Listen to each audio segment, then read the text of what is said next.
everybody, Phil Kerner here, the Tool and Die Guy, with another mailbag segment. So let's get right into it. Got a grinding question today. So this is from Gurit.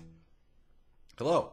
I need your help in making some small parts of HHS material. I'm not sure if he meant HSS, high-speed steel, but using a surface grinder. I want a rectangular part measurement of 20 millimeters by 6 millimeters by 0.8 millimeters. I didn't face any problem until 20 millimeter by 6 millimeter by 1.1 millimeter, but below 1.1 millimeters, I think I'm missing on some trick or know-how. I'm using a mechanical magnetic chuck and a 46 grain white wheel, 8-inch diameter, half-inch thick, at 2800 RPM.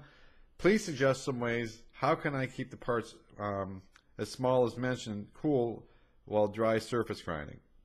And how can the parts as small as mentioned keep sticking to the magnetic chuck so they don't slip while grinding and still maintain accuracy? Well, your first problem is you're using the metric system. You made me convert all these numbers.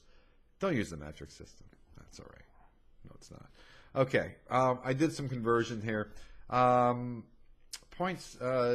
millimeter by 6 millimeter by 0.8. I'm going to show a picture here while I'm done talking. That comes out to me at, you divide these numbers by 24.7 and you come up with a rectangle of 0.787 by 0.236 by 31 thousandths thick. He wasn't having any problem with the 43 thousandths thick. That was a 1.1 millimeter, but underneath that, about 10 thousandths thinner, he's having an issue. I'm going to follow this up with a video where I explain some tricks of the trade here, but you've got a real challenge there. That is awful thin. Now, for those of you who don't know, just to clarify, he's using what he calls a mechanical magnetic chuck, and usually what that is, there's not an electrical switch. It's not electrical. You flip a lever, and that engages the poles. That could be an issue. I don't think they're as strong, and I don't know if it's a fine pole. And a fine pole chuck has a lot more strength because there's so many more slices of the magnet to grab. So that's a good question for you. Should be a fine pole chuck. Number two, as you'll see in the video, heat is your enemy. That thin, that's very thin. I wouldn't be using a white wheel. I'd be using some more of a gray wheel, a 32 bond, not the 46 grit's fine, but you don't want to, the white wheels are just a little hard and they generate heat. So find yourself a gray wheel. See one of my videos on wheel selection, and you might need to go to a gray wheel that have a little more open bond, okay, because the bond can add heat. Another thing you need to do, and I'll show you in the video, is turn your work on an angle so you're not grinding the whole section at once, and you'll see that. And let's just make sure we cover a few more things. Yeah, you're having trouble with them sticking, and these chucks you're mentioning, the mechanical magnetic chucks, most of them aren't fine poles. So that might be an issue for you, okay? So I hope that helps. Maybe a little different wheel. You probably need to get yourself a fine pole chuck. If you already have one, then email me back, and I'll follow up with a few tips here on another video immediately following this one. So I hope you learned something from this video. I'm Phil Kerner, the Tool and Die Guy, broadcasting live from Erie, Pennsylvania. Of course, by the time you get this, I won't be live anymore. But I'm alive now, and I hope you enjoyed this. We'll see you on the next video. So to explain how to grind thin parts, this is a companion part that you guys already saw some videos on. We're not going to grind this, obviously, it's copper, but it's thin. And I thought it's not as thin as the parts this guy's trying to do. By my calculation, he's somewhere around a 32nd of an inch. But here's my main tip for anybody who's trying to grind something really thin.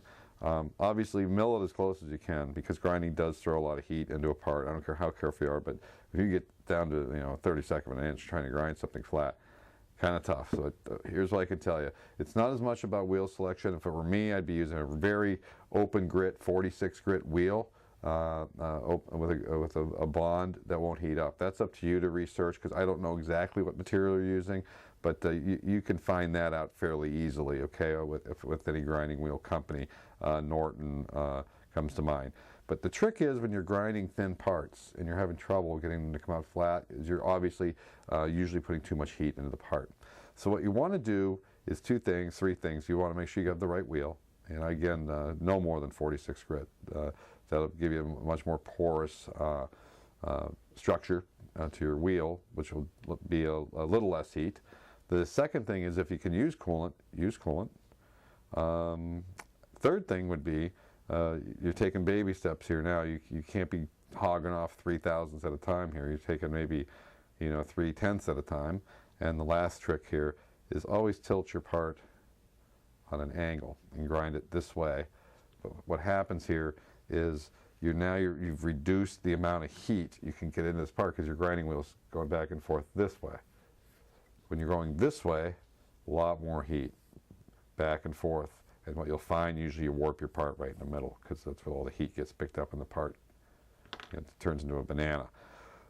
So, what you want to make sure though is, like I said, turn it on an angle, slow indexes across. Don't take a lot. Don't take half the wheel. 20,000s, 20,000s, 20,000s. Just keep going back and forth and see if that helps you.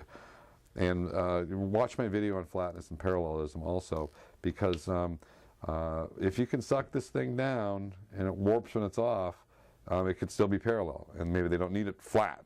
Okay, because if these things are I don't know what they're used for, but it's not uncommon when you make something that thin, 30,000ths, they might be sticking 10 of those together into something, and they'll flatten back out as long as they're still parallel. If they're out of parallel, then you're kind of screwed both ways. Okay, so sometimes they don't have to be flat and parallel; they just have to be parallel, because there's a good chance, again, with that thickness you're dealing with, so thin, when you turn your magnet off, the part's going to warp, a little bit.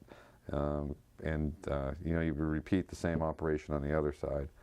So you have two ground surfaces, and it takes a lot of time to work with stuff that thin. So I hope that helps you, and we'll see you on the next video.